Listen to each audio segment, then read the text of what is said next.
Imagine standing in the middle of Europe 40,000 years ago. The landscape is rough, cold, and unforgiving. Fast food is scarce, and there's no internet. Suddenly, from out of the woods steps a figure, stocky, strong, and with a face that is quite unusual.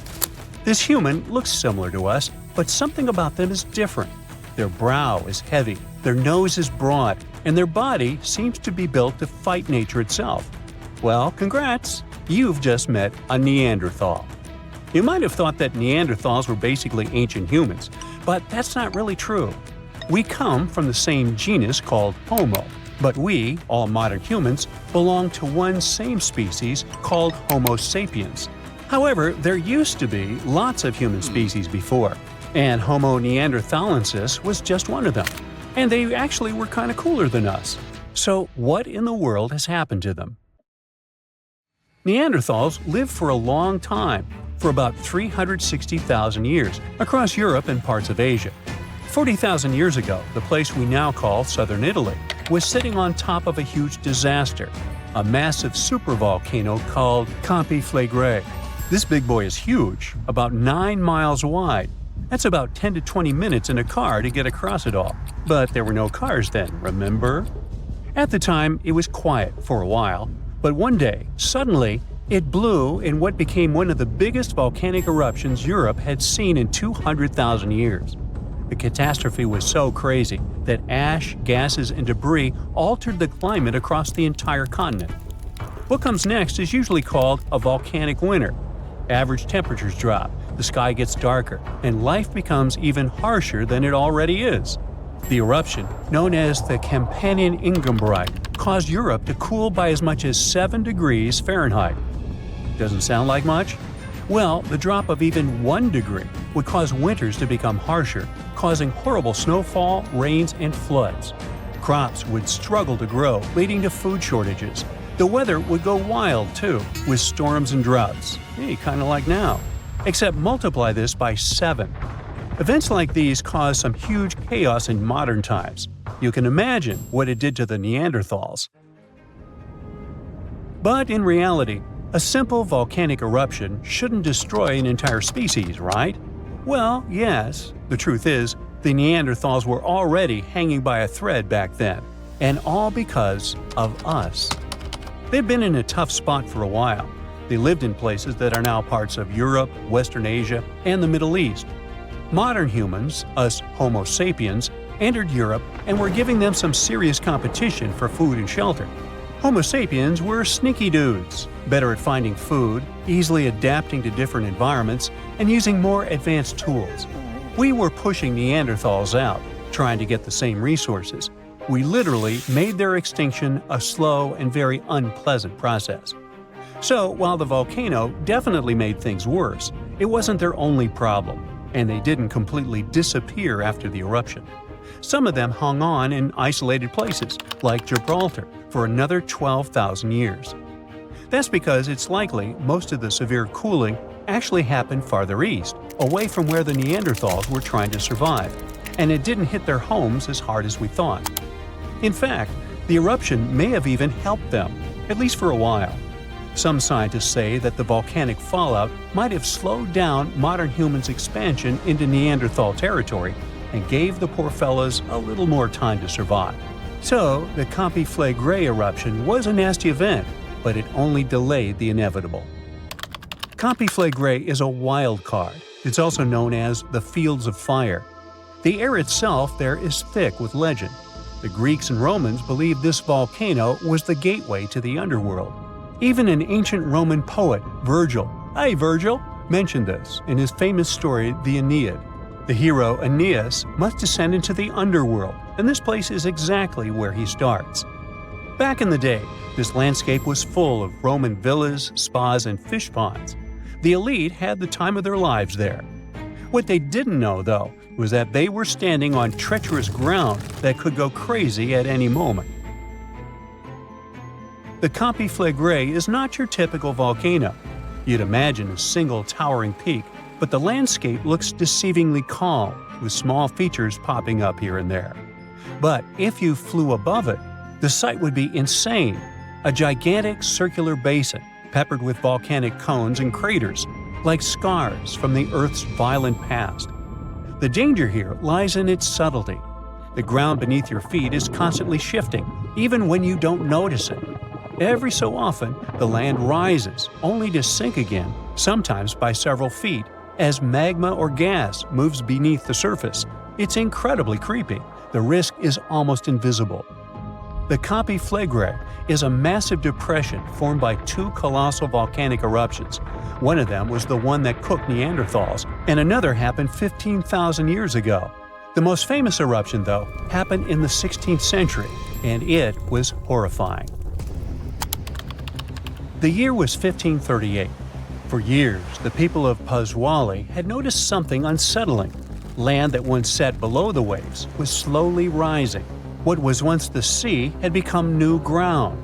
Rumblings from deep within the earth were terrifying, but had become a normal part of life. Earthquakes started in the early 1530s, small at first, but in just 8 years, they became the norm. Until one day, on September 28th, horrifying tremors shook the ground. By the next evening, as the sun dipped below the horizon, a massive crack ripped open the earth near the ancient Roman town of Tripergoli. From this gash spewed fire, smoke, and a rain of volcanic ash miles away. It was thick and muddy, likely mixed with underground water. The ground trembled as hot pumice rock was thrown high into the air. And then a new mountain began to rise from the land. This was the birth of what we now call Monte Nuovo. Eventually, things seemed to calm down, as if the earth was catching its breath. For days, things seemed quiet. Locals relaxed a bit. They began to approach the new mysterious volcano, a crater with something that resembled boiling within it. People visited it like a new attraction.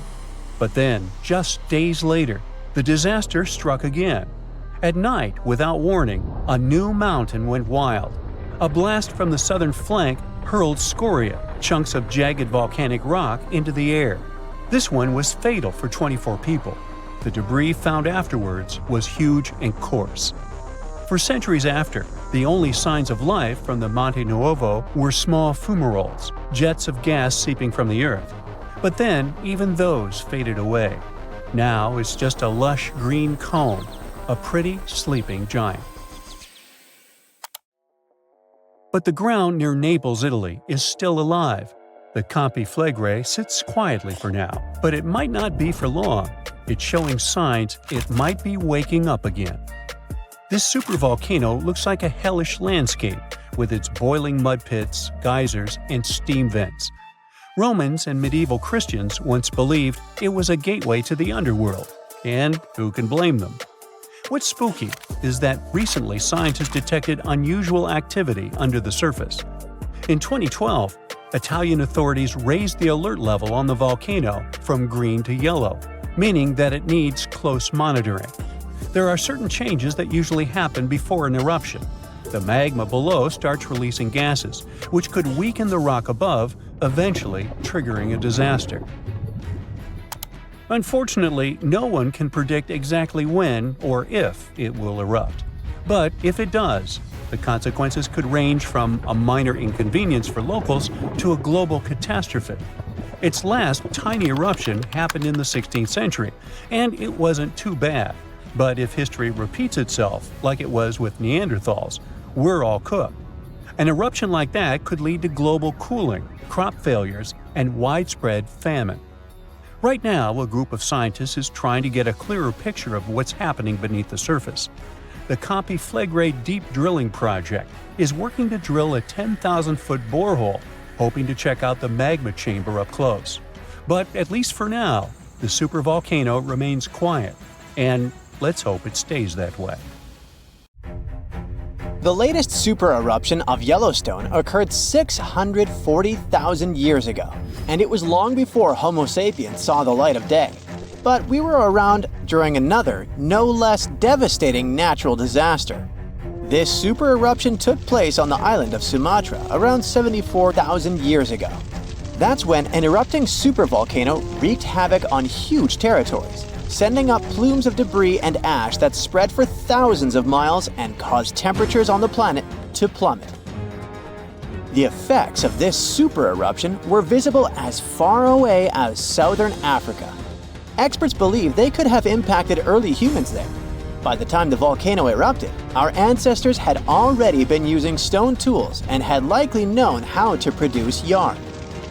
And some specialists even think that the Toba super eruption was so powerful it could push our ancestors to the brink of extinction. They claim that Toba might be the largest volcanic eruption to occur on Earth within the last 2 million years. The eruption disgorged so much pyroclastic rock it would be enough to cover the entire United States to the depth of a one-story house. About a third of that deposit piled up on northern Sumatra, while a lot more ended up beneath the floor of the Indian Ocean. The super eruption left an elliptical crater lake around 60 miles long. The caldera is so large it's hard to feel that you're indeed in a volcano.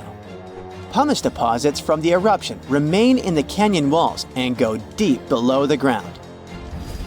There aren't many arguments about the amount of pumice and ash involved in this disaster. At the same time, experts aren't sure how much sulfur ended up in the atmosphere.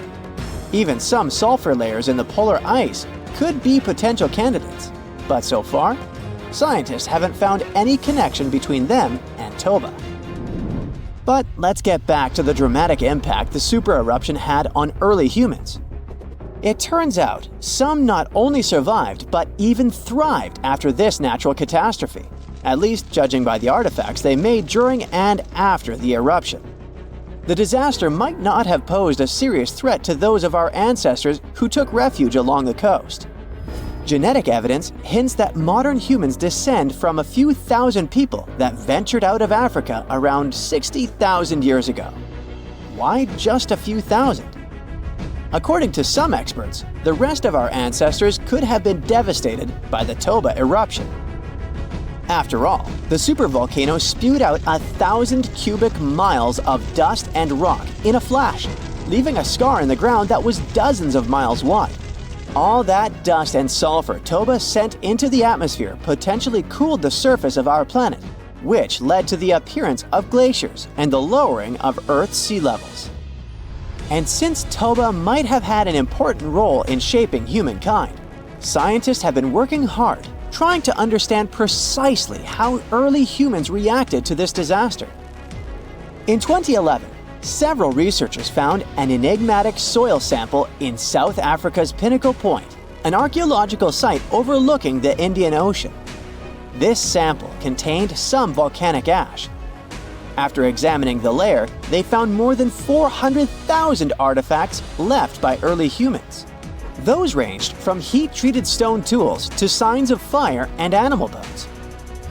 Based on this finding, the team suggested that early humans on the South African coast thrived after the eruption, living in that area for thousands of years and improving their tools. The region might have served as a refuge during and after the Toba eruption. A 2009 study suggested that the eruption could have lowered global temperatures by 14 degrees Fahrenheit. It would have made survival tough elsewhere in Africa. If there had been a volcanic winter, it wouldn't have been as cold along the coastline. On the other hand, newer studies claim that Toba spewed out so much sulfur into the atmosphere that the resulting aerosols could have stuck together, which would have limited their cooling effect in the long term. In other words, right after the eruption, temperatures would have plummeted, but only in some regions. And after 3 years or so, the effects of the eruptions would have calmed down altogether, becoming not dangerous to humans. Well, apparently, more research is needed. Meanwhile, let's figure out if we should watch out for any volcanoes these days. Last year, thousands of small earthquakes shook the ground near Iceland's Svartsengi geothermal power plant. Magma rose to the surface there, and now it has opened wide fractures slicing through the small town of Grindavik. The ground there is still swelling, and an eruption might happen with little notice. But of course, that's not all. Over the planet, 45 other volcanoes keep rumbling. For example, Italy's Vesuvius, that infamous thing that finished the city of Pompeii in 79 CE. Over the last 17,000 years, the volcano has experienced 8 explosive eruptions, followed by powerful pyroclastic flows, dense masses of super-hot ash, lava fragments, and gases flowing at high speeds. The volcano's last eruption happened in 1944. Mount Rainier is one of the most dangerous volcanoes in the USA. Its high elevation, chemical composition, and proximity to Washington's Seattle and Tacoma suburbs, and the volcano's ability to produce massive pyroclastic flows make Mount Rainier a threat to consider. The heat from this volcano could potentially melt the ice and snow covering it, leading to rapid downstream flows of debris, mud, and rocks. The Novarupta volcano in Alaska's Katmai National Park and Reserve formed in a 1912 eruption, which was the world's largest in the 20th century. The volcano sent almost 7 cubic miles of ash and debris into the air. It also produced such a powerful ash flow that it created the Valley of 10,000 Smokes. Mount Pinatubo is located in a populated region in the Philippines. It became notorious after a 1991 massive eruption, which was the second largest eruption of the 20th century. More than 700 people lost their lives during that natural disaster. Today, more than 21 million people live within 62 miles of Pinatubo. Mount Agun, a continuously erupting volcano in Indonesia, had its last major eruption in 1963. It was one of the most tragic eruptions in the country's history. It lasted for 11 months, producing ashfall and pyroclastic flows that led to the loss of more than 1,000 lives and serious property damage. People saw ash plumes above the volcano throughout 2018, following the eruption in November 2017. Japan's Mount Fuji hasn't erupted since 1707. That year, a massive earthquake likely set it off. In 2014, experts warned that Fuji could be at risk of another eruption following the 9-magnitude earthquake that shook Japan in 2011. Experts believed the earthquake had raised pressure below Fuji. The eruption in 1707 sent so much ash and debris into the air that all this mass even reached Tokyo. Should Fuji erupt again, it would affect more than 25 million people in the surrounding areas. The eruption of Washington's Mount St. Helens in 1980 was one of the most destructive volcanic events in U.S. history. 57 people, as well as thousands of animals, lost their lives during that natural disaster. The eruption also destroyed around 200 square miles of forest. Experts think that Mount St. Helens' history of massive eruptions means that future catastrophes are bound to happen. The next explosive eruption might send large amounts of ash all over the Pacific Northwest. No wonder the volcano is under close monitoring. One of Indonesia's most active volcanoes, Mount Merapi, has been erupting for centuries. NASA claims that the biggest risk of this volcano is pyroclastic flows, which can spread over vast areas and harm loads of people. For the last time, Merapi erupted in January 2024, sending plumes of smoke into the air. These days, more than 24 million people live in the area surrounding this volcano. In 2018, the most powerful underwater earthquake occurred between East Africa and Madagascar. There was a deep rift between the Earth's crust and the mantle. Hundreds of thousands of tons of magma came out on the surface of the ocean floor. After that, a huge underwater volcano with a height of 2,700 feet was formed near the coast of Madagascar. This is almost twice the height of the Empire State Building, and all this is hidden under the water. French scientists studied this place since it had regular seismic activity. When the geologists went on an expedition to the coast of Madagascar, they discovered this giant underwater rock, which was not here until recently. With the help of geological equipment, they discovered the earthquake happened deeper than usual, below the Earth's crust. Geologists created a special observatory to monitor the situation at this site in real time. Between February and May 2019, they recorded about 17,000 seismic activities below the ocean floor. Scientists had never recorded such deep earthquakes. This suggests that there are reservoirs and drainage systems inside our planet through which magma flows. It's like the veins and vessels of a living organism. The volume of lava the volcano spews at this place can be compared with the volcanic eruptions in the hottest spots of Earth. Perhaps this is one of the most catastrophic, but at the same time, beautiful events in nature over the past few years. To understand what can be beautiful about this, let's first figure out what an underwater volcano is and how it works. Inside our planet, there are incandescent liquid metals and molten rocks containing almost all the chemical elements from the periodic table. All this hot substance is called magma, which constantly flows in the planet's bowels. Anyway, magma is lighter than the surrounding Earth's crust, so it always tries to break out upwards. Fortunately, the surface of our planet is strong enough and doesn't allow magma to splash out. But sometimes it happens, and here's why. The Earth's crust consists of many solid parts, tectonic plates. These plates collide with each other because of movement. Imagine a massive picture of puzzles. Each detail of this puzzle is a tectonic plate, and they all are constantly moving. Sometimes one puzzle gets unhooked from another. When this happens, magma immediately spills out of the resulting gap. And these places of faults with flowing magma we call volcanoes. When such a volcano erupts, a new geology begins. A splash of magma shakes the ocean floor. Lava and ash erupt from the inside of our planet. It causes a release of destructive energy of incredible power. But thanks to the water, such a catastrophe can go unnoticed. More than 70% of the seismic activity associated with volcanoes occurs underwater, and almost no one notices it. But inside the water, there's a total mess. Lava heats the water and destroys the seabed. The ocean in this area boils, and large air bubbles rise up. But the enormous pressure of hundreds of millions of gallons of water suppresses the volcano's destructive power. Molten rocks of the Earth's crust are pressed against the seabed. The ocean blocks the consequences of the disaster, but sometimes the eruption gets to the surface. Such a case occurred in 2012. Vast pieces of pumice the size of a van began to float up in the southeastern Pacific Ocean. There were hundreds, even thousands of them. It was more like a group of unknown islands. Volcanic rocks scattered in the ocean over an area twice as large as New Zealand.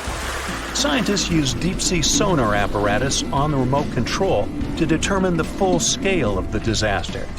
They studied the seabed for a long time and found 14 craters that released lava. The researchers saw that more than a third of the erupted volcanic material surfaced and scattered throughout the ocean. The rest was scattered along the bottom. It destroyed all marine life in the area. However, after the eruption of volcanoes, life is reborn like a phoenix from the ashes.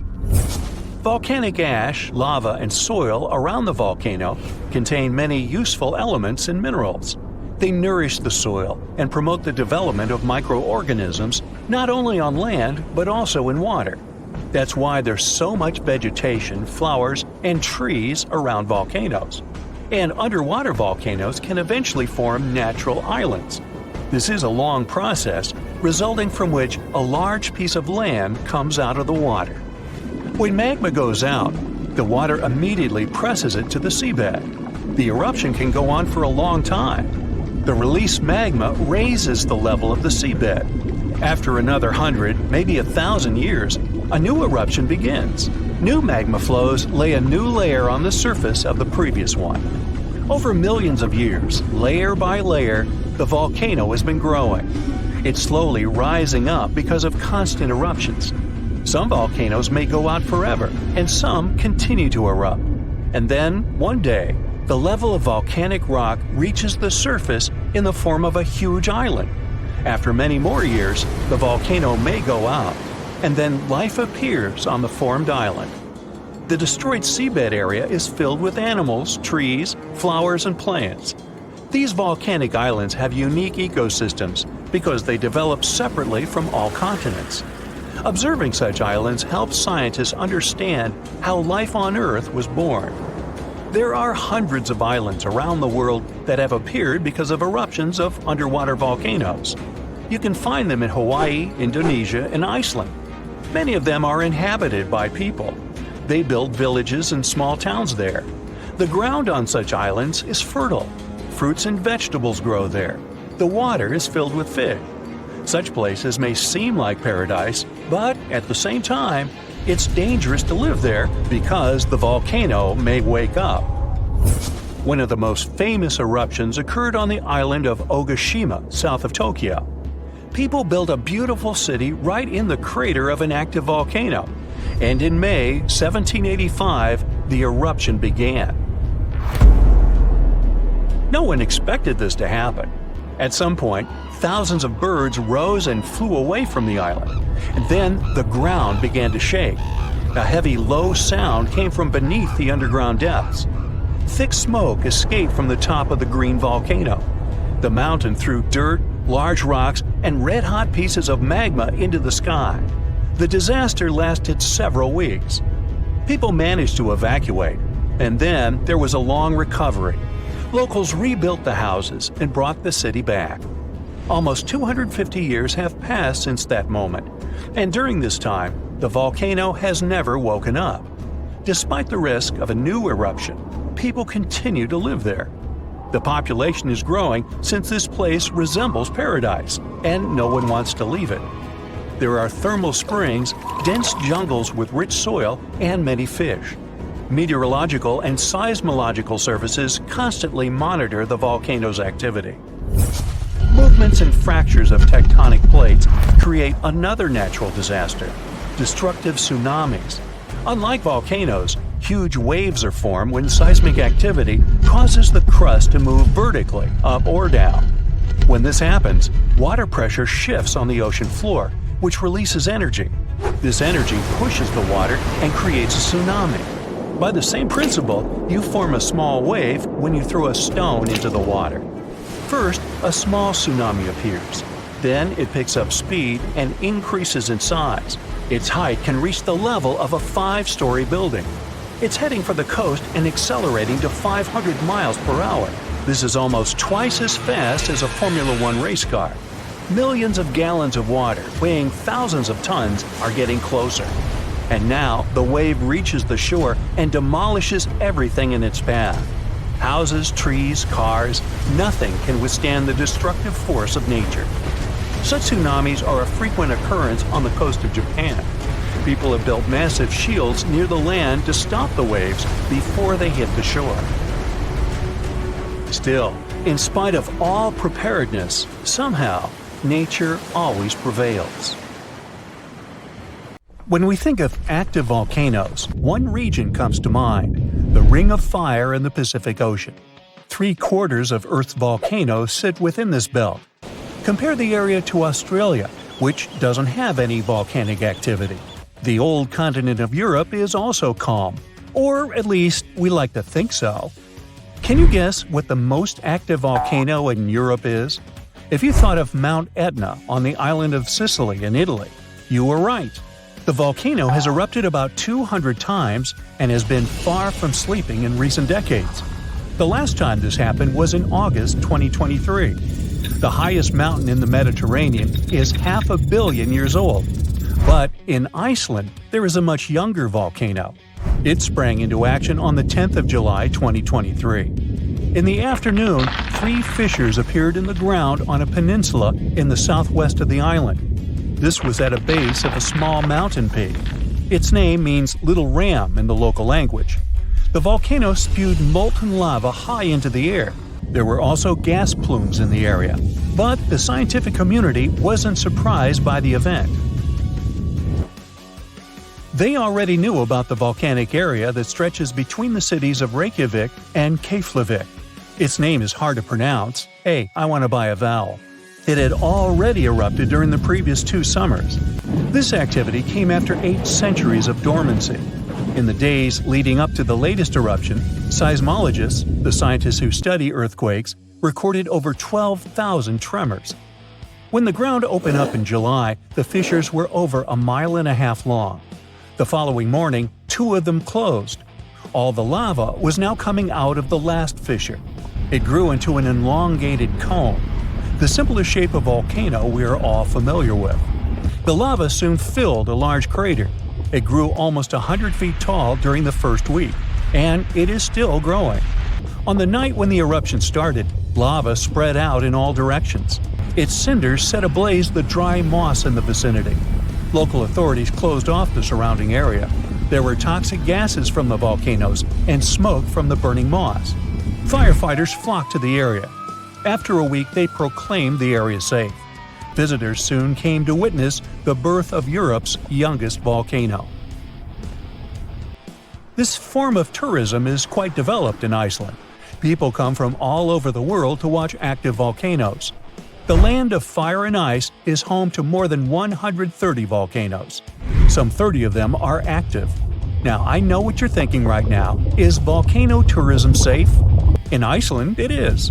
The country's authorities research and constantly monitor all of the hotspots. The island is dotted with several dozen seismic stations.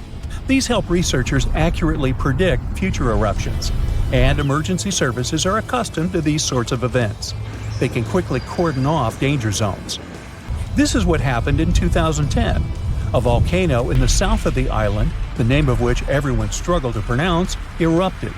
It spewed out a plume of steam and ash that was 7 miles high. This wasn't a fun time to be an air traveler.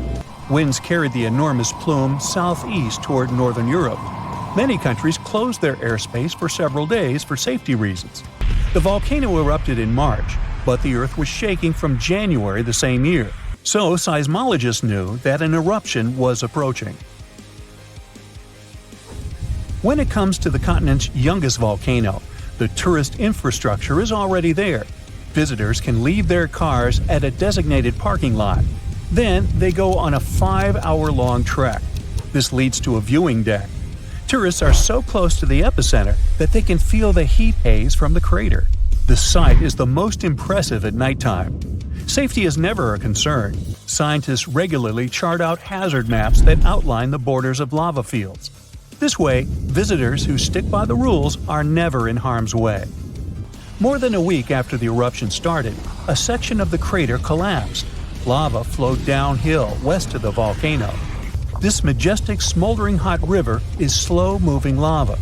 Scientists categorize it as an AA type. The term is Hawaiian. It describes basaltic lava that has a rough and brittle surface. The flow is composed of broken lava blocks that are called clinkers. They fall off as the substance flows. This reveals red-hot areas. The cooler sections of lava are gray and black in color. When it moves forward, it produces a distinctive sound like shattering glass. Nearly a month after the eruption of the new volcano, we got aerial footage of an interesting phenomenon. A tornado formed directly over the lava flow. This occurs due to the high temperatures in the area. When the conditions are right, a column of heated air can easily turn into a mini tornado. Scientists observed a similar event happen during the 2018 eruption of Mount Kilauea in Hawaii. The lava fields of Europe's second-largest island tell the story of the creation of Iceland. It sits above the place where the North American and Eurasian plates meet each other. Tectonic plates are huge, rocky chunks of Earth's most outer layer. There are roughly 20 of them. They rest on a partially molten layer of rock. All the lava we see on the surface starts its journey here.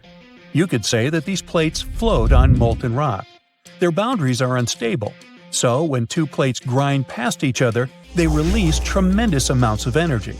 The formation of volcanoes is one result. These are places where the molten rock travels upward to the surface. Iceland began to form some 60 million years ago. The tectonic plates under the ocean drifted apart. Enough lava piled up on the surface to create solid ground. This ancient rock is under the waves today. As new lava reaches the surface and cools down, it pushes the old rock away from the center of the island. That's why the oldest parts of Iceland aren't 60, but only 16 million years old. The country's active lava fields are young in geological terms. Some of them are under 1,000 years old. Scientists consider the island a hot spot for volcanoes, pun intended. Nearly a third of the basaltic lava that reaches the Earth's surface in recorded history came from Icelandic eruptions. Fissure swarms, like the ones before the 2023 eruption, cover 30% of the Nordic country. For this reason, only a quarter of the island is inhabited. Norse Vikings were the first people to settle in Iceland at the beginning of the 10th century. Nature threw them a loud welcoming party. Just a few years after their arrival, they witnessed one of the greatest volcanic eruptions in history. Vikings came from a region without volcanoes, so they had no clue as to what was going on. Today, Icelanders are used to such events. This is good because their homeland is entering a new era of volcanic activity. Volcanologists suspect that recent events are an introduction to decades of more frequent eruptions. The peninsula that is home to Earth's youngest volcano is just 17 miles southwest of Iceland's capital city. It's been dormant for a long time. Present-day eruptions there are a reminder that the natural processes that created Iceland are still ongoing. Recently, scientists discovered that there's a historical link between volcanic eruptions in the north of Europe and glaciers. Our planet went through at least 5 major ice ages. These were exceptionally lengthy periods when the average temperature on Earth dropped. The result was the expansion of ice sheets across northern Europe and North America. The last ice age ended some 10,000 years ago. Researchers are still trying to fully understand how these glacial periods affected volcanic activity. They suspect that the sheer weight of all that ice disrupts the flow of magma underground. When glaciers retreat, the pressure is lifted. This makes it easier for lava to flow upward to the surface where it bursts.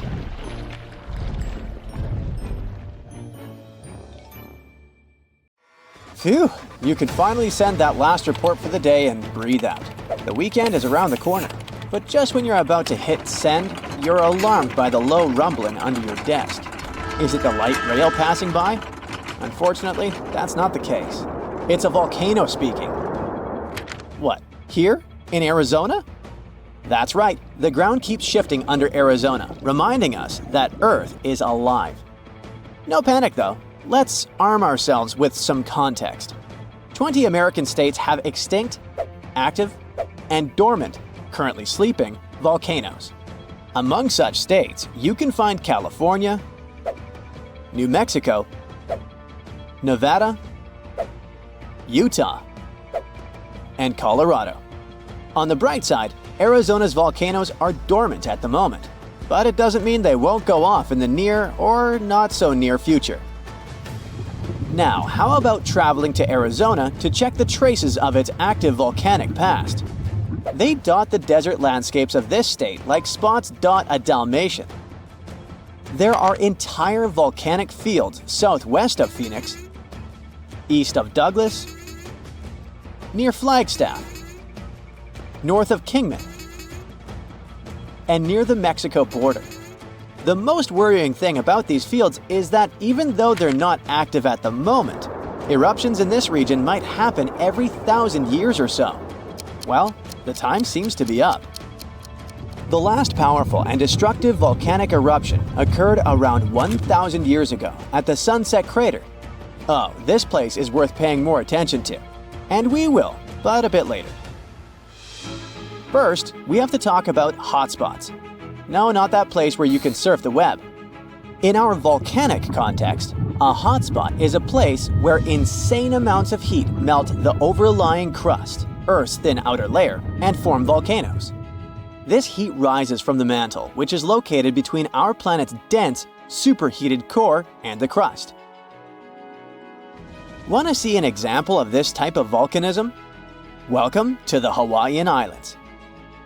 The Big Island has its active volcanoes because, at the moment, it's situated on top of the Hawaiian hotspot.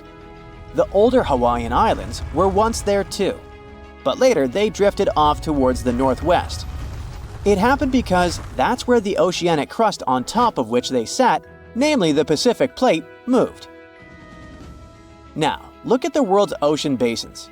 Yes, they're literally dotted with islands that sit on top of hotspots, like Hawaii, Iceland, Samoa, the Galapagos.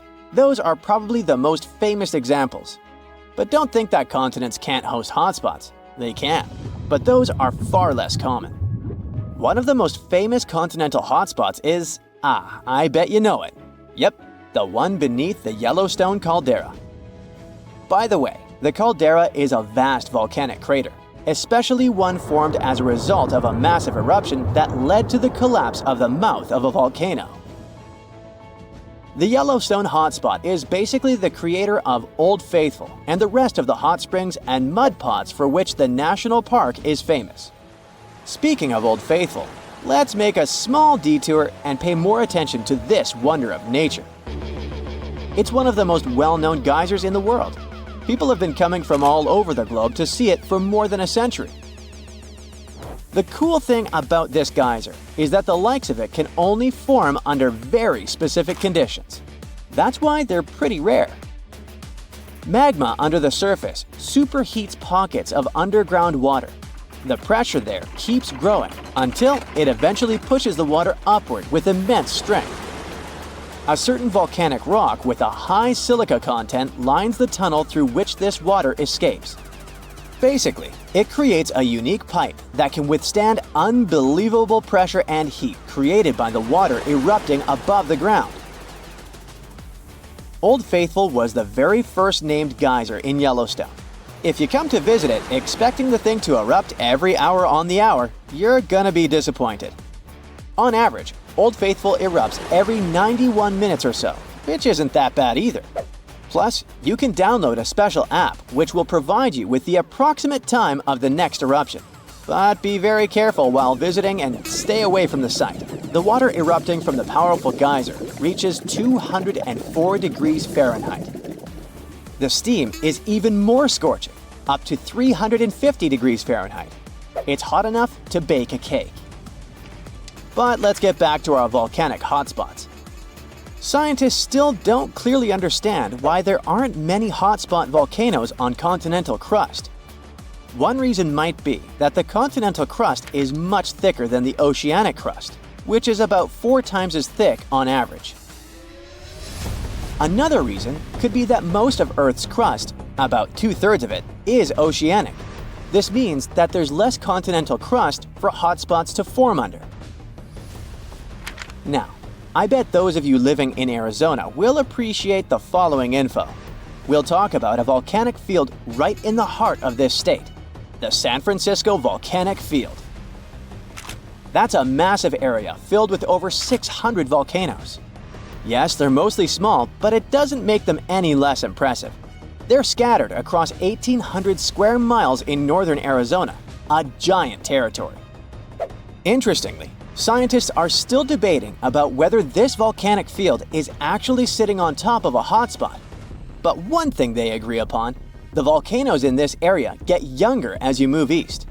And this pattern matches up with the North American plate moving west over what could be a stationary hotspot beneath the surface of our planet.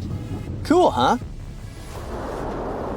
The volcanic hullabaloo in that area started around 6 million years ago. So, in geological terms, it's relatively young. As for the most recent eruption, it happened less than 1,000 years ago. The Sunset Crater, which I mentioned before, the one near Flagstaff, is the most famous vent from that eruption. The Sinagua people had to leave their homes at Wupatki Pueblo because of the eruption. That site is now part of the Wupatki National Monument. There, you can see how people lived in this volcanic region many years ago. If you go to explore this area, you'll notice that most of the volcanoes there are basalt cinder cones, small and steep. The Colorado Plateau has quite dry weather conditions. That's why the volcanoes haven't worn down much. Some of the best examples of those cones, like this one, called the SP crater, still look like they appeared yesterday. But look around.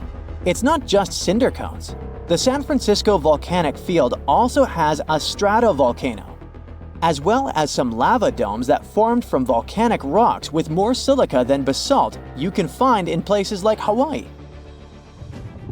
It means they're thicker and don't flow as easily.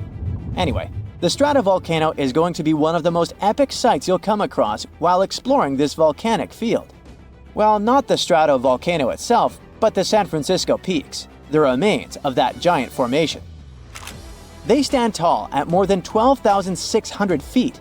That's 4.5 Burj Khalifas placed on top of one another.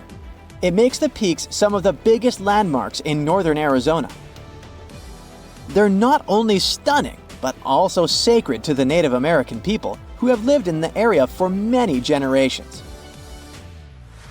Now, unlike those super active volcanoes in Hawaii, the San Francisco volcanic field takes its time, thousands of years between eruptions.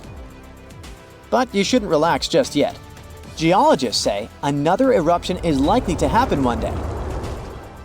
It will probably occur in the remote eastern part of the field, away from big towns. Phew! And if that next eruption is anything like the one that formed Sunset Crater, it would be quite the show. Lava fountains and rivers of lava flowing. At the same time, the next eruption might not happen for centuries, maybe even millennia. Until then, the San Francisco volcanic field will remain a hidden gem of volcanic history, waiting for its next fiery performance. Whoa! Earth's surface is shaking. Long cracks split the ground open. Lava rivers are rapidly flowing down the slopes. Deafening noise is filling the air. Rocks and other debris are flying high up. Clouds of volcanic gas and ash cover the sky. Now, this is not a plot of a blockbuster disaster movie. It's what happens when supervolcanoes decide to erupt. But this is likely not the scenario that will take place when the world's largest volcano, Mauna Loa, decides to finish its long nap. In 2021, scientists were sure it would happen soon. But so far, nothing. The volcano's seismicity keeps increasing and then going back to normal. But you never know when this giant will finally come back to life. That's why experts have been monitoring geological activity on Hawaii's largest island for quite some time. The Big Island of Hawaii is made up of 5 volcanoes, including the most active on the planet, Kilauea, and the largest, Mauna Loa. This gigantic thing makes up almost half the landmass of the island. And what lava Kilauea emits in one day, Mauna Loa could spew out within 20 minutes. That's what it did in 1984. While Mauna Loa's smaller sibling has been throwing tantrums for a while, the giant has been slumbering ever since its last eruption. But very recently, the Hawaii Volcano Observatory has recorded more than 200 mini-earthquakes below Mauna Loa. It likely means an increased flow of magma down there. Good morning! The volcano might be waking up, or not.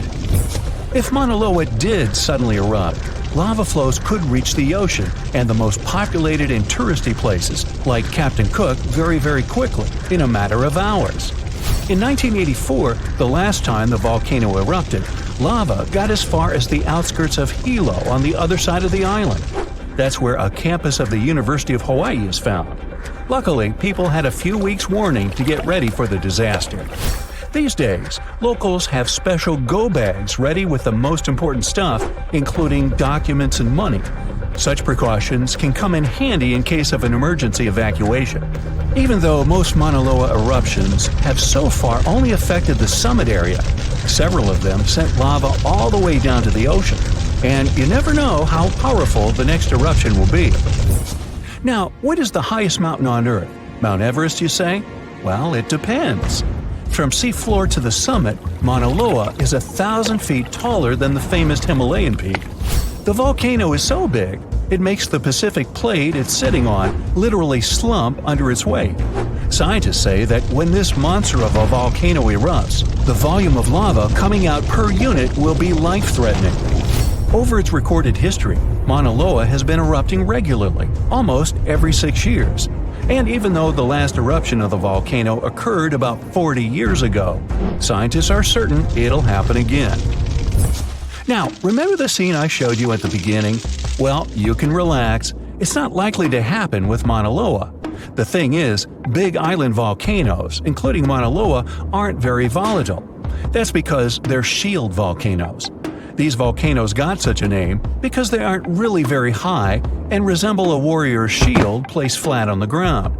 Shield volcanoes get formed by very fluid lava, It travels farther and forms much thinner flows than lava erupted from a stratovolcano, which is conically shaped and tall, like the infamous Krakatoa in Indonesia. So if, or should I say when, Mauna Loa erupts, there probably won't be ash clouds and tons of debris. The most dangerous thing will be lava. Since Mauna Loa is a shield volcano, its lava is extremely fluid and voluminous, which allows it to flow far and fast. Using theoretical vent maps, experts from the Hawaii Volcano Observatory have made charts of possible lava flows. They're kind of worried about earthquakes clustering at high rates. It likely means that lava is on the move under the surface. 500 to 600 earthquakes per day are a serious reason to be on high alert. On the other hand, it doesn't necessarily mean a disaster or inevitable eruption. Around a decade ago, several earthquakes that happened at the same time signaled that something was happening under Mauna Loa. But an eruption didn't occur. Instead, half the volcano shifted a bit to the south. This way, it probably gave more room to magma so that it had enough space to stay beneath the surface. Now, let's get back to the catastrophic eruption we saw at the beginning of the video. That's what often happens when a supervolcano erupts. Those are volcanoes that have at least once had an eruption with a volcanic explosivity index of 8, which is the largest recorded number on the index. Supervolcanoes are often extremely large, with no cone at all. That's because they're typically the remains of gigantic magma chambers that once flared up, leaving behind a caldera. They're usually found over hot spots. Supervolcanoes can produce super eruptions, and when they do, they blow more than 240 cubic miles of ash, molten rock, and hot gases up into the air. In other words, 4 super eruptions could fill the Grand Canyon to the brim. Supervolcanoes get formed when gigantic volumes of scorching hot magma are trying to escape from deep underground. This magma rises close to the surface but can't break through Earth's crust. That's why a huge pressurized pool of bubbling magma gathers at a depth of only several miles. The pressure keeps growing because more magma is trying to get to the surface until, bam, a super eruption occurs. The most recent super eruption happened in New Zealand. Well, when I say recent, I mean around 26,500 years ago. Nah, I wasn't around then. That's when a supervolcano beneath the surface of Lake Toba spewed into the air more than 300 cubic miles of ash and pumice. Imagine 500,000 Great Pyramids of Giza flying up at the same time. That's how incredibly powerful that eruption was. But the most exciting and confusing thing about the eruption was that the Toba volcano simply didn't go off like many others. At first, everything was going as usual. More than 200 square miles of magma had built up under the surface, and the pressure was getting higher and higher. But after the rock cracked and the first part of lava rushed out of the crater, something went wrong, and the supervolcano took a break. Only several months later, the disastrous eruption shook the ground, and thousands of tons of lava, rocks, and ash flew high into the atmosphere. But the age of supervolcanoes isn't over. The most infamous of them all is probably the one in Yellowstone National Park. This giant handles at least 3 mega-powerful eruptions, and who knows how many smaller ones. If this monster erupted anywhere as strongly as it did 2.1 million years ago, it would spit out more than 588 cubic miles of red-hot material. You can probably picture it more vividly if I tell you that this volume is comparable to 65 million Capitol rotundas in Washington, D.C. piled together. Wow. Anyway, scientists are sure that Yellowstone doesn't present any danger these days. For an eruption to happen, magma inside must be at least 50% molten. With the Yellowstone caldera, this number is just 5 to 15%. But of course, Yellowstone isn't the only supervolcano on our planet. There's also New Zealand's Toba you already know about, Japan's Erupt, California's Long Valley, Indonesia's Toba. Any of them can one day produce a super eruption. There are also several so-called supervolcanoes that haven't lived up to this name yet because they've never produced anything like a super eruption. For example, in 1883, Indonesian volcano Krakatoa went off. The power of the eruption tore the volcano's walls open. and cold seawater rushed into its molten insides. The difference in temperature made the volcano blow up with a deafening boom. It was clearly heard 2,000 miles away in Australia. It earned the blast the title of the loudest sound in history. But even though the consequences of this event were truly catastrophic, it still turned out not powerful enough to be called a super eruption. One of the largest apocalypses that humanity has experienced happened about 74,000 years ago on the territory of modern Indonesia. It was an eruption of a supervolcano on Mount Toba. It was also the biggest eruption on Earth over the last 2 million years. Even the tragedy of Pompeii, when the volcano Vesuvius destroyed the entire city, was not so large-scale. At the time of the Toba eruption, humanity was as close to extinction as ever. And the problem wasn't in the volcano itself, but in the consequences that came after. Some studies suggest that 3,000 to 10,000 people could survive the period after the eruption. During the disaster, Toba released millions of tons of volcanic ash and soot. This cloud spread across the sky, blocking the sun in India, Indonesia, and over the Indian Ocean. Some scientists claimed the world had been plunged into volcanic winter for several decades. Take a look out the window in cloudy weather. Do you see how gray clouds cover the sky? But still, clouds let the sunlight pass through. It was much worse during the Toba eruption since sulfur dioxide in the volcanic ash reflected sunlight. Dust and ashes didn't settle for a long time. Perhaps they flew all over the planet, destroying many living things. A lot of plants couldn't survive because of the lack of sunlight. Also, Earth's temperature dropped by several degrees, which led to new disasters. In today's modern world, the temperature doesn't affect residents of our cities that much. But for nature, even minor changes may entail catastrophic consequences. For example, plants and insects can live at the same temperature for thousands of years, but a sharp cold snap destroys them. This leads to the fact that almost all animals don't get enough food to feed their offspring. The population of all creatures in the wild is dropping. The ancient people of that time survived by hunting herbivores and gathering berries, fruits, and mushrooms. But the eruption destroyed almost all of it. Also, a lack of light caused a lack of vitamin D. As a result, people were starving and they also were pretty depressed. However, some scientists think that many people survived this period quite easily, especially those who lived on the coast of South Africa. The ocean received the most minor damage from the disaster. The tribes who lived near the water caught a lot of fish. Both versions haven't yet been proven. Scientists still try to build an accurate picture of human development after this volcanic apocalypse. About 50,000 years after the Toba eruption, when the sun had finally passed through the gray clouds and the ash settled on the ground, nature and people began to restore the previous balance. But the warm times quickly didn't start as the Ice Age had already begun, and this problem was much more severe, as it lasted for thousands of years. Decreased solar activity and planet orbit changes led to strong temperature drops. Eternal cold covered almost the entire globe, forcing all living beings to migrate and struggle for survival. Such powerful animals as mammoths and saber-toothed tigers couldn't survive the Ice Age. But Homo sapiens were able to adapt to their new weather conditions. People hid in caves, made fires, and improved their hunting skills. Therefore, in a sense, the Ice Age made humanity stronger. In the modern world, such weather can cause significant problems for the global economy and create financial crises worldwide. The last period similar to the Ice Age happened at the beginning of the 19th century. Mount Tambora in Indonesia exploded and released millions of tons of pumice, soot, and volcanic ash into the sky.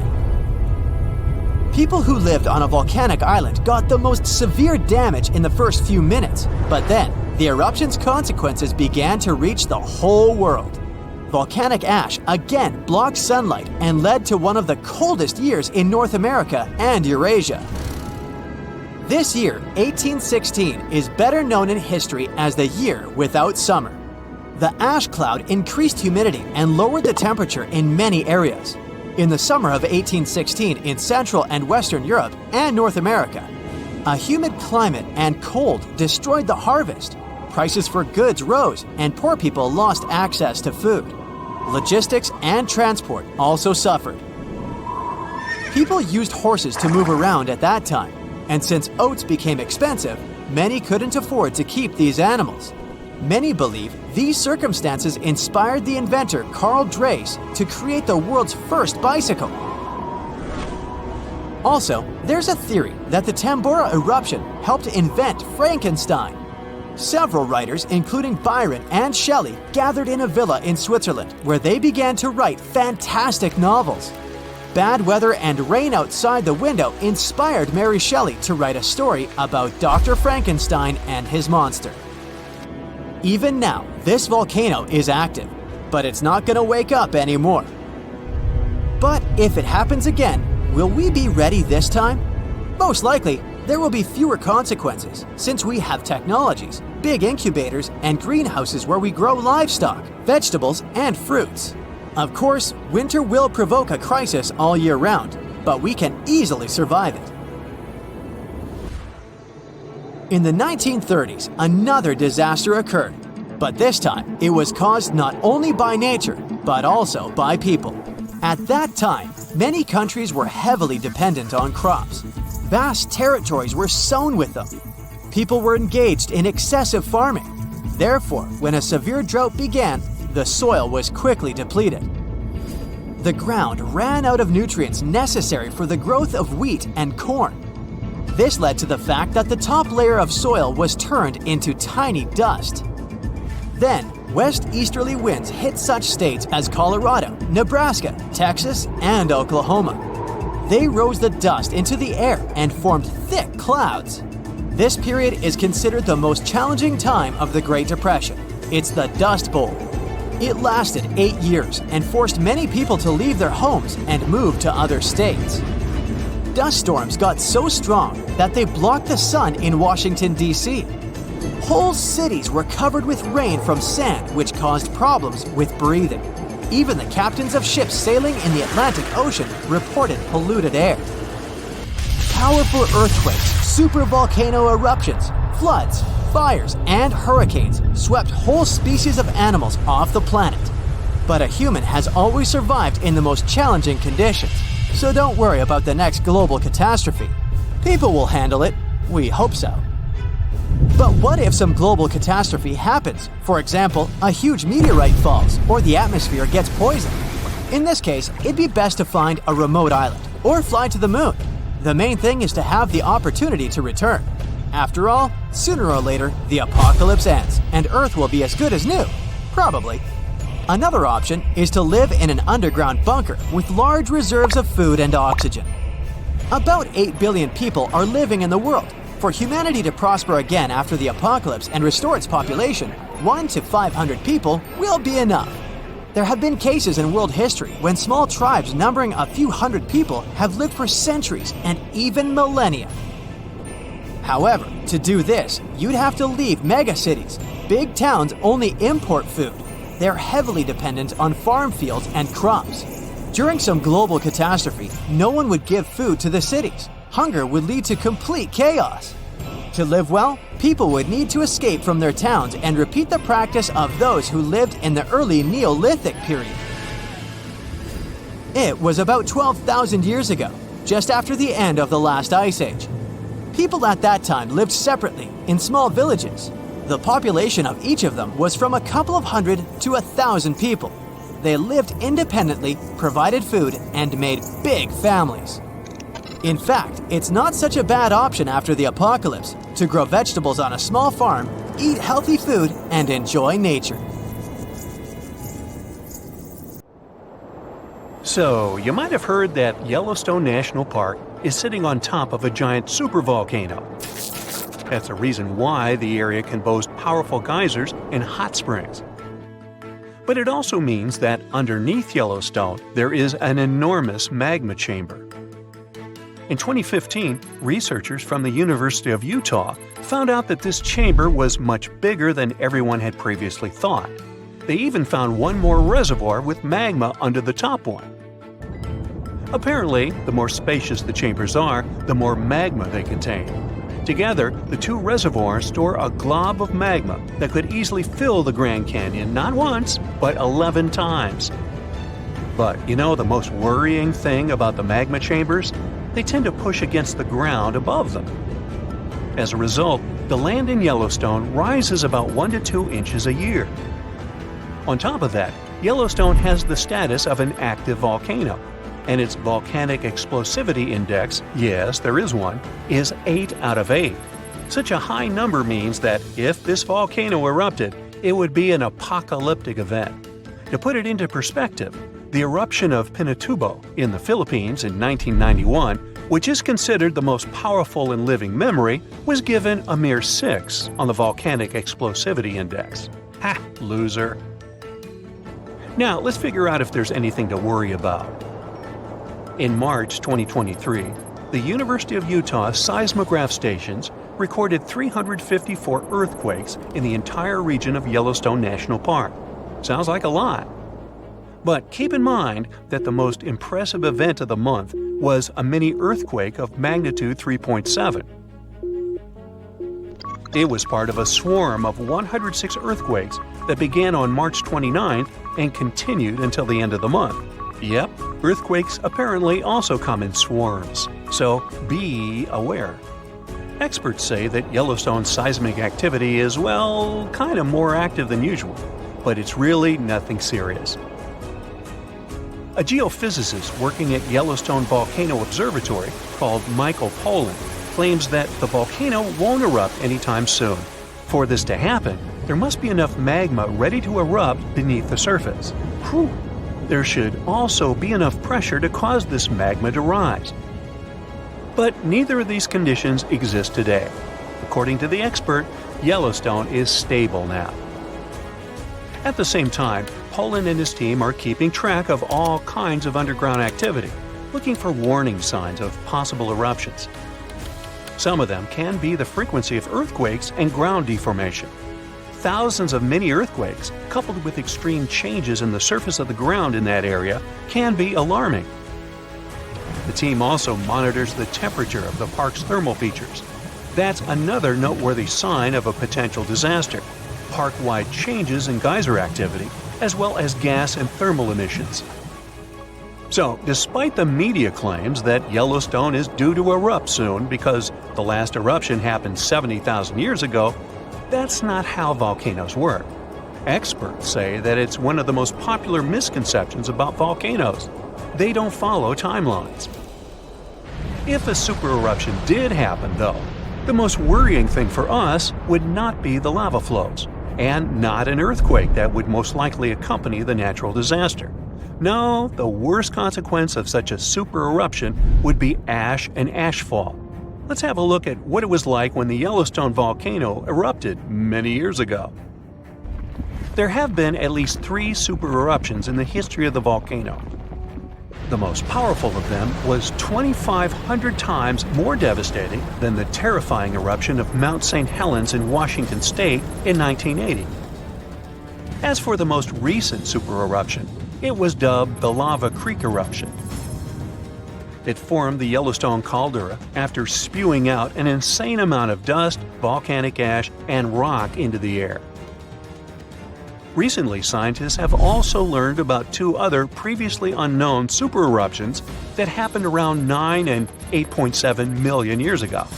The younger of the 2 is now considered to be the largest recorded event of the whole Snake River Yellowstone volcanic province. Anyway, let's have a look at what was going on all those millions of years ago. Because I wasn't around then, so we're all assuming this stuff based on evidence. The first signs of the disaster appeared long before the catastrophe broke out.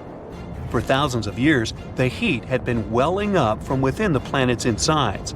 It had been melting rock beneath the planet's crust and leaving behind huge chambers.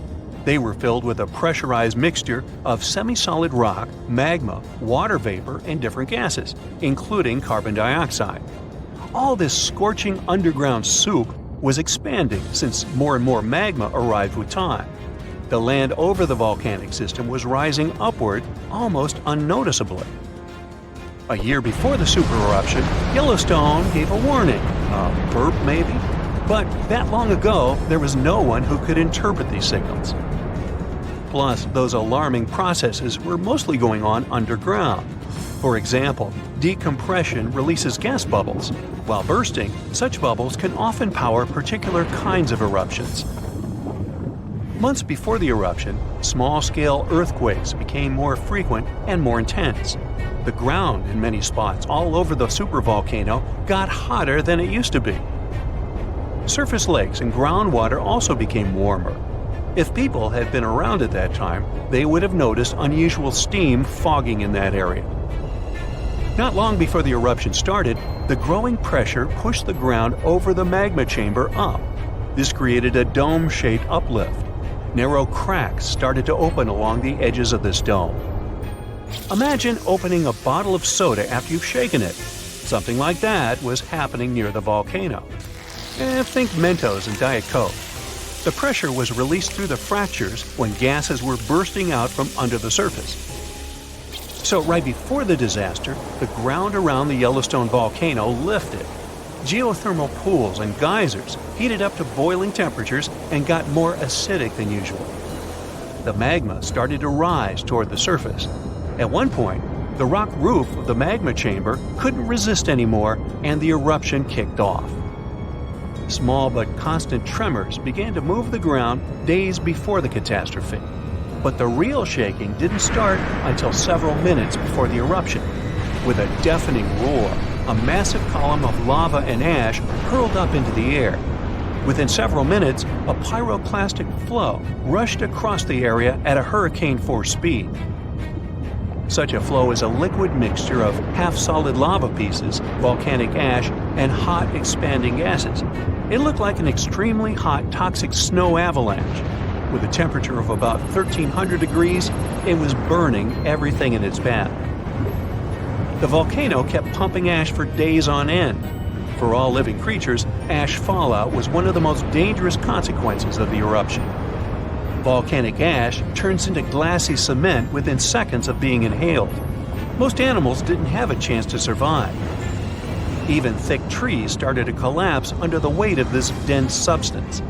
It only took a couple of days until a thick layer of ash covered huge territories. After the ash got into the stratosphere, the temperatures all over the world started to drop. The eruption was rich in sulfur, which is an effective sunblocker. That's why it soon got so cold that there was no summer in the whole world for the next several years. Animals couldn't find food and clean water. This natural disaster, called the Gray's Landing supereruption, was colossal. That's how researchers described it in their recent studies. It affected a huge territory.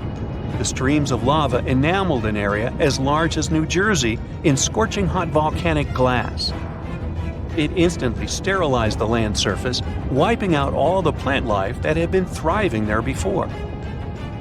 Now, if such an eruption were to happen these days, it would cover Colorado, Utah, and Wyoming with almost 3 feet of toxic volcanic ash. Many regions would be plunged into darkness.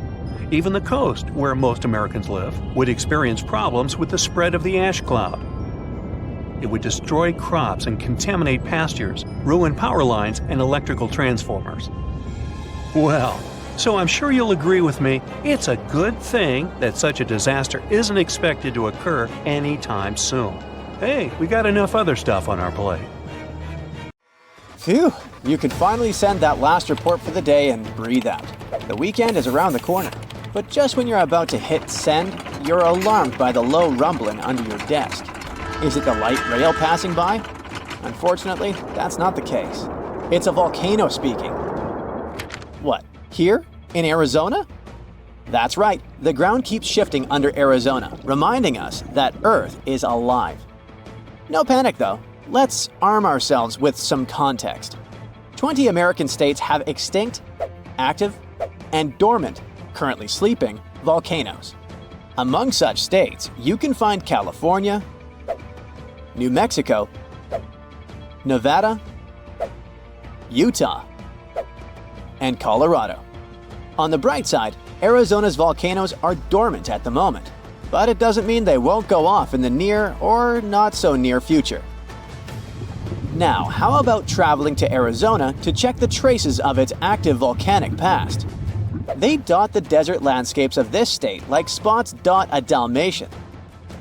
There are entire volcanic fields southwest of Phoenix, east of Douglas, near Flagstaff, north of Kingman, and near the Mexico border.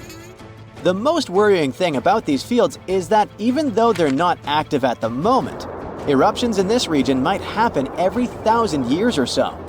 Well, the time seems to be up. The last powerful and destructive volcanic eruption occurred around 1,000 years ago at the Sunset Crater. Oh, this place is worth paying more attention to. And we will, but a bit later. First, we have to talk about hotspots. No, not that place where you can surf the web. In our volcanic context, a hotspot is a place where insane amounts of heat melt the overlying crust, Earth's thin outer layer, and form volcanoes.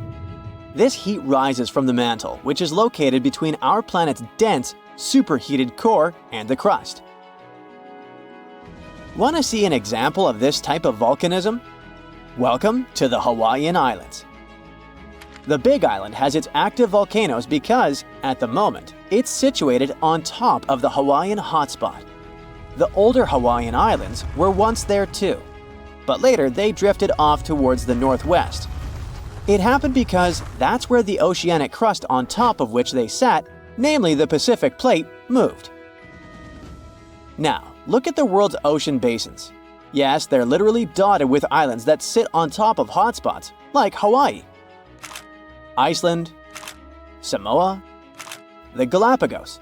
Those are probably the most famous examples. But don't think that continents can't host hotspots. They can, but those are far less common. One of the most famous continental hotspots is, I bet you know it. Yep, the one beneath the Yellowstone caldera. By the way, the caldera is a vast volcanic crater, especially one formed as a result of a massive eruption that led to the collapse of the mouth of a volcano. The Yellowstone hotspot is basically the creator of Old Faithful and the rest of the hot springs and mud pots for which the national park is famous. Speaking of Old Faithful, let's make a small detour and pay more attention to this wonder of nature. It's one of the most well-known geysers in the world. People have been coming from all over the globe to see it for more than a century. The cool thing about this geyser is that the likes of it can only form under very specific conditions. That's why they're pretty rare. Magma under the surface superheats pockets of underground water. The pressure there keeps growing until it eventually pushes the water upward with immense strength. A certain volcanic rock with a high silica content lines the tunnel through which this water escapes. Basically, it creates a unique pipe that can withstand unbelievable pressure and heat created by the water erupting above the ground. Old Faithful was the very first named geyser in Yellowstone. If you come to visit it expecting the thing to erupt every hour on the hour, you're gonna be disappointed. On average, Old Faithful erupts every 91 minutes or so, which isn't that bad either. Plus, you can download a special app which will provide you with the approximate time of the next eruption. But be very careful while visiting and stay away from the site. The water erupting from the powerful geyser reaches 204 degrees Fahrenheit.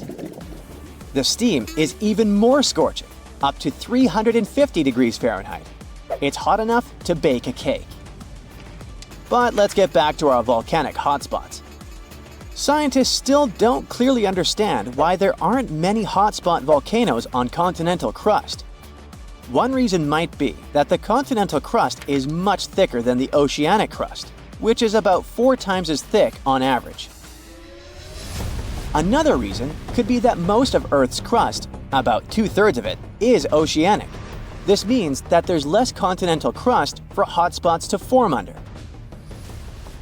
Now, I bet those of you living in Arizona will appreciate the following info. we'll talk about a volcanic field right in the heart of this state, the San Francisco Volcanic Field. That's a massive area filled with over 600 volcanoes. Yes, they're mostly small, but it doesn't make them any less impressive. They're scattered across 1,800 square miles in northern Arizona, a giant territory. Interestingly, scientists are still debating about whether this volcanic field is actually sitting on top of a hotspot. But one thing they agree upon, the volcanoes in this area get younger as you move east. And this pattern matches up with the North American plate moving west over what could be a stationary hotspot beneath the surface of our planet. Cool, huh? The volcanic hullabaloo in that area started around 6 million years ago.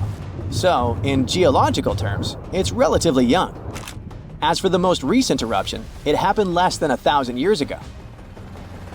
The Sunset Crater, which I mentioned before, the one near Flagstaff, is the most famous vent from that eruption. The Sinagua people had to leave their homes at Wupatki Pueblo because of the eruption. That site is now part of the Wupatki National Monument. There, you can see how people lived in this volcanic region many years ago. If you go to explore this area, you'll notice that most of the volcanoes there are basalt cinder cones, small and steep. The Colorado Plateau has quite dry weather conditions. That's why the volcanoes haven't worn down much. Some of the best examples of those cones, like this one, called the SP crater, still look like they appeared yesterday. But look around. It's not just cinder cones. The San Francisco Volcanic Field also has a stratovolcano, as well as some lava domes that formed from volcanic rocks with more silica than basalt you can find in places like Hawaii. It means they're thicker and don't flow as easily. Anyway, the stratovolcano is going to be one of the most epic sights you'll come across while exploring this volcanic field. Well, not the stratovolcano itself, but the San Francisco peaks, the remains of that giant formation. They stand tall at more than 12,600 feet. That's 4.5 Burj Khalifas placed on top of one another. It makes the peaks some of the biggest landmarks in northern Arizona. They're not only stunning, but also sacred to the Native American people who have lived in the area for many generations. Now, unlike those super active volcanoes in Hawaii, the San Francisco Volcanic Field takes its time, thousands of years between eruptions. But you shouldn't relax just yet. Geologists say another eruption is likely to happen one day. It will probably occur in the remote eastern part of the field, away from big towns. Phew! And if that next eruption is anything like the one that formed Sunset Crater, it would be quite the show.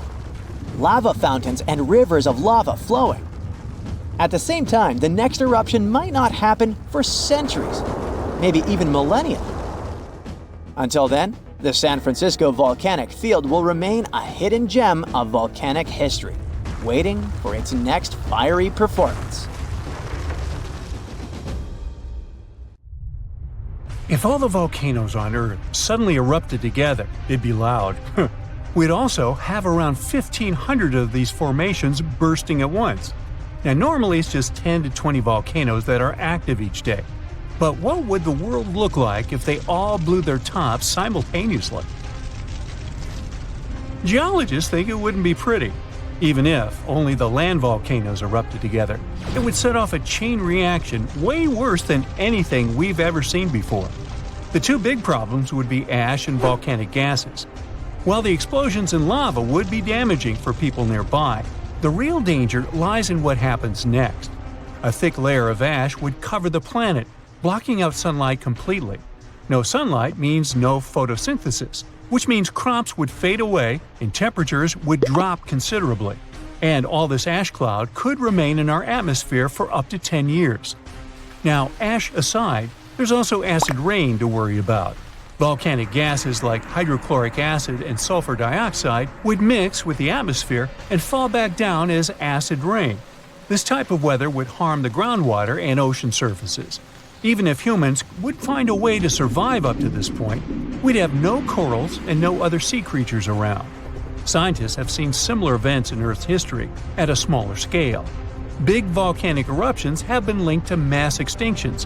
When Mount Pinatubo erupted in 1991, it cooled parts of the world for 2 years. But the extra carbon dioxide from these eruptions could also heat the planet, the same way we turn our stoves to broil for that extra crispy layer on our casserole. Geologists also mentioned that there's evidence in our atmosphere that stuff like this may have happened in the distant past.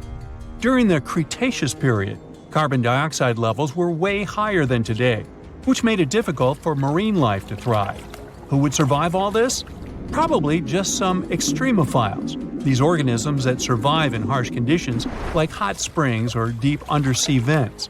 As for humans, we could all lay low in underground bunkers until things clear up, or build multiple space stations that could fit us all. Yeah, right. The chances of all volcanoes erupting at once, though, are very slim. Whew! That's because there isn't one giant source supplying all the volcanoes on Earth. Each one of these openings has its own deposit of magma, except for a few cases where they indeed share the supply. For example, in 1912, Nova Rupta in Alaska erupted alongside another volcano sharing magma. Scientists have also found evidence of magma hiding under volcanic areas, like under the Toba volcanic zone in New Zealand. This magma can spread out horizontally for long distances, but is still just a local feature. Even if we consider all the magma under Toba as one system, it's not connected to other volcanic areas like Indonesia or the Philippines. Because the great majority are isolated, volcanoes can't sync up to erupt at once.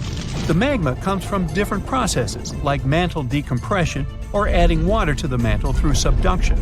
There's no way to make all these different volcanoes erupt together because of how tectonics work. Now, that doesn't mean we won't see interesting volcano activity in the future. Take an underwater area near British Columbia, where recently about 200 small earthquakes per hour have been noted. Deep beneath the Pacific Ocean floor, off the coast of Vancouver Island, magma is set to erupt, heating the water so much that it'll bubble like soda. However, this event will likely go unnoticed by anyone other than scientists. The anticipated eruption will most likely happen around 3 miles below the ocean surface. Scientists explain that the earthquakes range from negative to 4.1 magnitude, meaning only those nearby would feel any tremors. This unusual activity gives us a rare opportunity to study how the Earth's crust forms.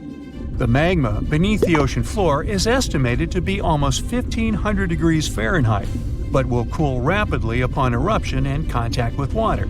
This runny rock will solidify upon contact with the seafloor, turning black quickly. This event will be useful for biologists too, who will have the opportunity to study the marine animal's response to any changes, like run! Antarctica, often seen as a vast icy continent, also holds a volcanic surprise beneath its frozen surface. Researchers have identified over 130 under the western ice sheet alone, making it the largest volcanic region on Earth. Most of these volcanoes, about 90, were only recently discovered in 2017. But could any of these Antarctic volcanoes actually erupt? Well, it depends on which volcano we're talking about.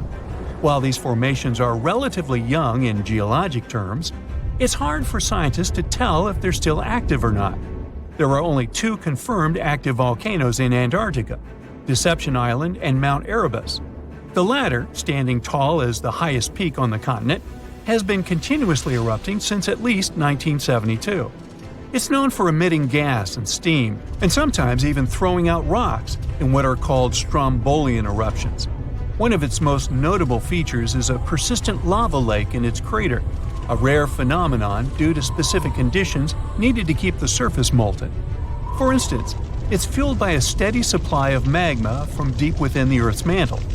This continuous inflow of molten rock provides the material for the lava lake to exist. It also features low ambient temperatures. Despite its location in Antarctica, Erebus has relatively mild temperatures in its summit region because of the heat generated by the volcanic activity. This allows the lava lake to remain liquid rather than freezing over. Deception Island, another active volcano, last erupted in the 70s. While it's currently not showing signs of imminent eruption, it's being monitored closely for any concerning activity. Apart from these two being confirmed to be active, Antarctica is dotted with fumaroles, openings in the Earth's crust that release gases and vapors. Sometimes these fumaroles can create icy towers reaching heights of 10 feet. What we should focus on is maybe supervolcanoes. They're this type that has the potential to produce the most massive and destructive eruptions. Unlike the typical one, which has a single vent, supervolcanoes have a vast magma chamber beneath the surface, spanning tens or even hundreds of miles in diameter. Their eruptions can have catastrophic effects on the surrounding area and even impact global climate patterns because of the amounts of ash and gases they spill out into the atmosphere. One famous supervolcano is the Yellowstone one, which some say is gearing up for another eruption. It has the capacity to unleash a colossal eruption, spewing over 240 cubic miles of material. As much as we'd like to predict its behavior, volcanoes don't stick to a calendar. On the contrary, eruptions simply happen when there's enough magma beneath the surface. There also needs to be enough pressure for the magma to travel upwards. As far as we can measure, these conditions are not currently met at Yellowstone. Sure, many volcanoes operate on a cyclical pattern, but that doesn't mean Yellowstone is overdue. In fact, Yellowstone has had just 3 major eruptions over the past 2.1 million years. Also, the term supervolcano refers to the formation's size, not necessarily how fussy it is. Yellowstone's monitoring is extensive, tracking seismicity, ground deformation, thermal emissions, gas, water chemistry, and surface changes. Signs of an eruption would include thousands of earthquakes over a short period. We'd also see deformation on the ground and weird gas emissions ahead of time. Stable, as it might look like for now, the consequences of it having a major eruption could look ugly. Ash dispersion could blanket a 500-mile radius, potentially disrupting Midwest agriculture and clogging waterways. Ash and gas emissions into the stratosphere could induce global climatic effects, making our planet colder for several years. And yes, we've seen some research that it shows there's more liquid molten rock under the Yellowstone volcano than scientists believe. But that doesn't translate to imminent danger.